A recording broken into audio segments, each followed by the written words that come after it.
The Great Gatsby by F. Scott Fitzgerald. Almost at the moment when Mr. Gatsby identified himself, a butler hurried toward him with the information that Chicago was calling him on the wire. He excused himself with a small bow that included each of us in turn. "If you want anything, just ask for it, old sport," he urged me. "Excuse me, I'll rejoin you later." When he was gone, I turned immediately to Jordan, constrained to assure of my surprise. I had expected that Mr. Gatsby would be florid and corpulent person in his middle year.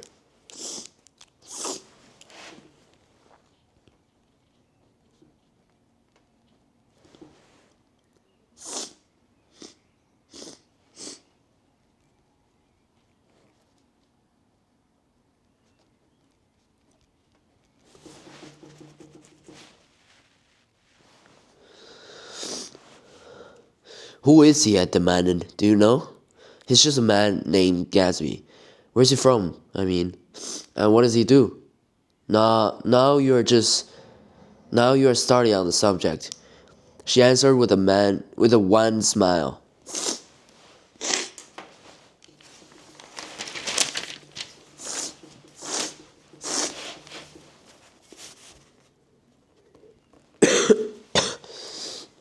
"Well, he told me once he was an Oxford man."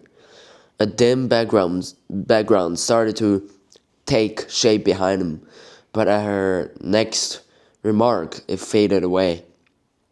"However, I don't believe it." "Why not?" "I don't know," she insisted. "I just don't think he went there."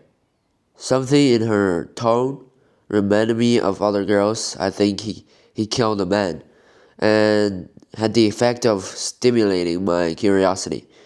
I would have accepted without question the information that Gatsby sprang from the swamps of Louisiana or from the Lower East Side of New York. That was comprehensible, but young men didn't.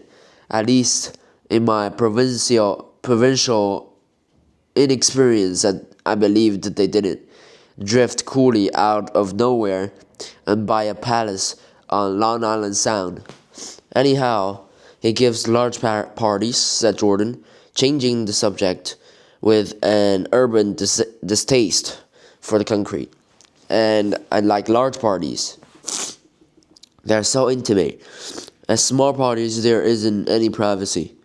There was the boom of a bass drum.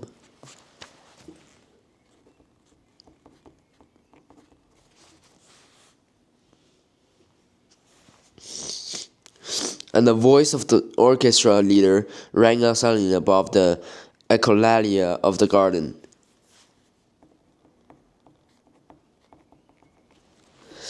"Ladies and gentlemen," he cried, "at the request of Mr. Gatsby, we're going to play for you the Vladimir Tostov's latest work, which attracted so much attention at Carnegie Hall last May.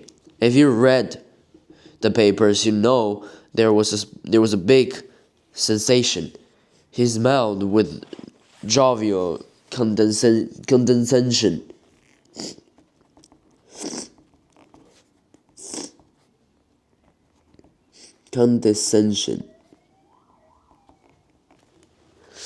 And added some sensation, whereupon everybody laughed.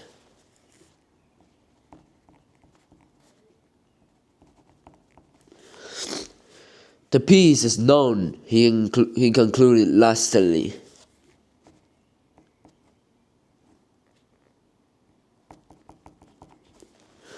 "As Vladimir Tostov's Jazz History of the World. The nature of Mr. Tostov's composition eluded me. Because just as it began, my eyes fell on Gatsby, standing alone on the marble steps and looking from one group to another with approving eyes. His tan skin was drawn attractively, tight on his face, and his short hair looked as though it were trimmed every day. I could see nothing sinister about him.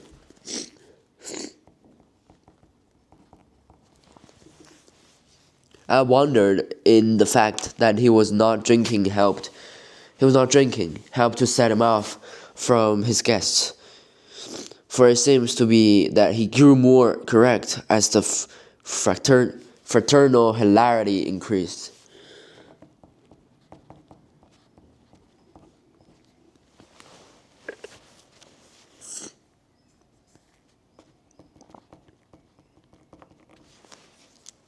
When the jazz history of the world was over, girls were putting their hands on men's shoulders in a puppyish, convivial way.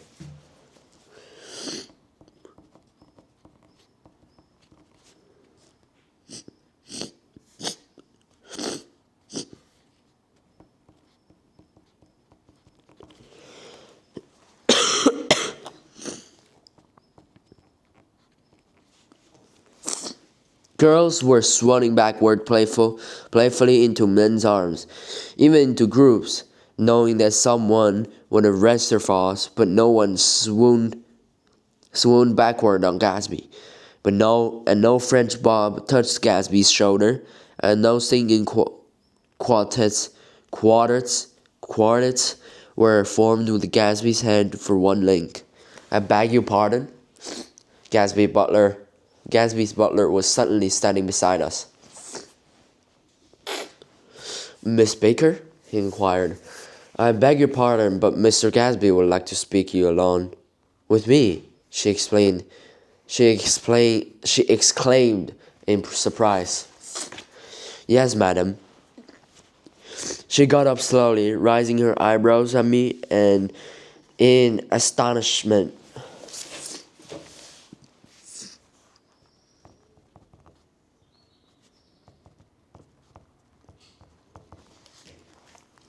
And followed the butler toward the house. I noticed that she wore her evening dress, all her dresses like sports clothes. There was a jauntiness about her movements, as if she had first learned to walk upon golf courses on clean, crisp mornings. I was alone and was almost too, for some time confused and intriguing sounds had issued from a long, many-windowed room which overhang the terrace, eluding Jordan's undergraduate who was now engaged in obstetrical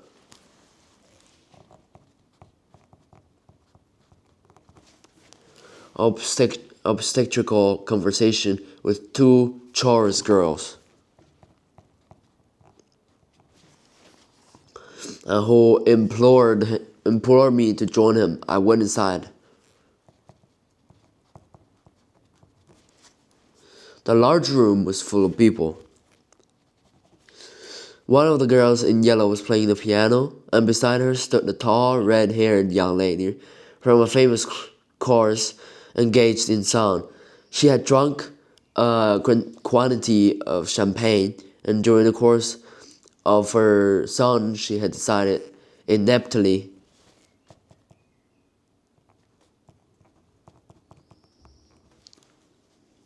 that everything was very, very sad. She was not She was not only singing, she was weeping too. Whenever there was a pause in the sound, she filled it with gasping. Broken, the tears coursed down her cheeks, not freely, however, for when they came into contact with her heavily beaded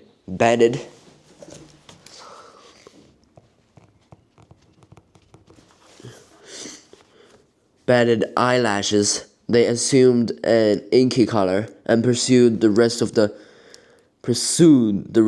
lashes they assumed in inky color. Oh my god. Pursued the rest of their way in slow back Rivulets.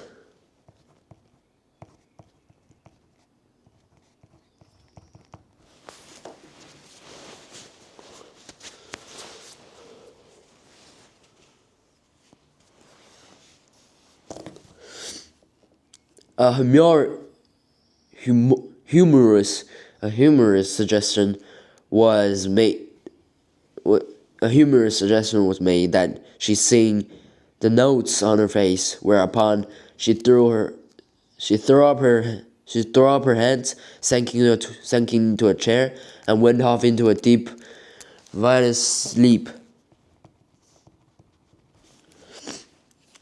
She had a fight with a man who says he's her husband, explained a girl at my elbow. I looked around. Most of the reigning women were now having fights with men said to be their husbands. Even Jordan's party, a quartet from East Egg, were rent asunder asunder by dissension.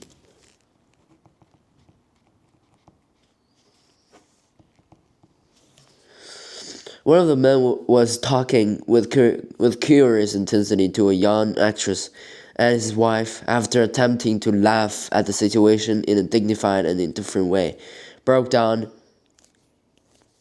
entirely and resorted to flank attacks. At intervals, she prepared she appeared suddenly at his side like an angry diamond, and hissed, "You promised," into his ear. The reluctance to go home was not confined to wayward men.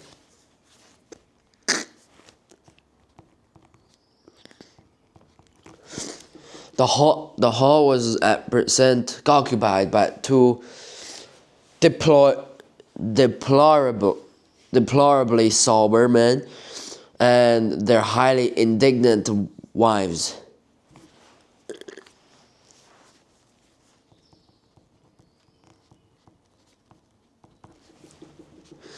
The wives were sympathizing with each other in slightly raised voices. Whenever he sees I'm having a good time, he wants to go home. Never heard anything so selfish in my life. We're always the first ones to leave. So we are. So are we. Well, we're almost the last tonight. We're almost the last tonight, said one of the men sheepishly.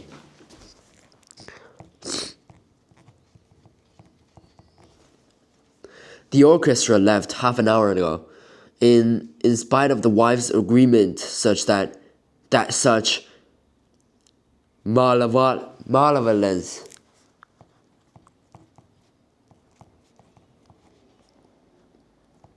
malevolence malevolence was beyond credibility. The dispute ended in a short struggle, and both wives were lifted, kicking into the night. As I waited for my hat in the hall, the door of the library opened, and Jordan Baker and Gatsby came out together. He was saying some last word to her, but the eagerness in his manner tightened abruptly into formality as several people approached him to say goodbye.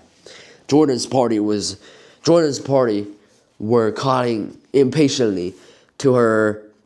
Jordan's party were calling impatiently to her from the porch, but she lingered for a moment to shake hands. "I've just heard the most amazing thing," she whispered. "How long were we in there?" "Why, about an hour." "Why, about an hour. It was simply amazing," she repeated abstractedly. "But I swear I wouldn't tell. I wouldn't tell it. And there I'm tantalizing you."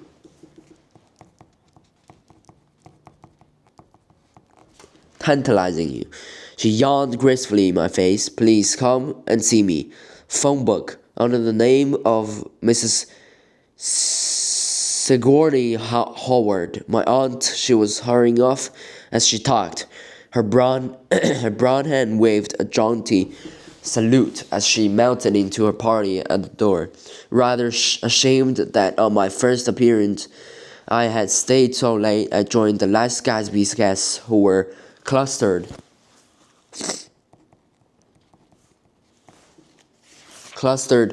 around him. I wanted to explain that I'd hunted for him nearly. I want to explain that I hunted for him early in the evening and to apologize for not having none in the garden. Okay, that's for today. If you like the video, please subscribe, and I'll see you guys next time. See ya.